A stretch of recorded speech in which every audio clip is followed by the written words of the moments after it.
Summer series 4th video சிக்கு milk shake எப்படி செய்யலாங்கிறத பார்க்கலாம் வாங்க. பழமாக சாப்பிட்டாலே நல்ல டேஸ்ட்டாக தாங்க இருக்கும். ஆனால் இன்றைக்கி ஒரு வித்தியாசமாக மில்க் ஷேக்காக குடிக்கலாம். நல்லா பழுத்த 4 சப்போட்டா பழம் எடுத்து அதோட தோலெல்லாம் நீக்கிட்டு அதுக்குள்ளே இருக்கிற கருப்பு கலர் கொட்டையை நீக்கி எடுத்து வச்சுருக்கிறேன். இப்போது அதை மிக்சி ஜாரில் நான் சேர்த்துக்கிறேன்.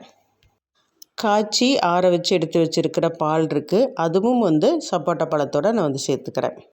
நான் காய்ச்சி ஆற வச்சுருக்கிற பால் தான் சேர்த்துருக்கிறேன். உங்களுக்கு ஷேக் நல்ல ஜில்லுன்னு வேணும் அப்படின்னா பாலை ஃப்ரிட்ஜில் எடுத்து வச்சு நீங்கள் யூஸ் பண்ணிக்கலாம்.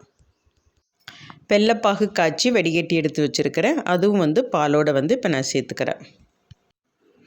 இது நல்லா அரைச்சி எடுத்தோம் அப்படின்னாவே மில்க் ஷேக் ரெடி ஆயிடும். இப்போ நான் ஜாரோட மூடி மூடி இப்போ நல்லா கூல் பதத்துக்கு அரைச்சி எடுத்துக்கிறேன்.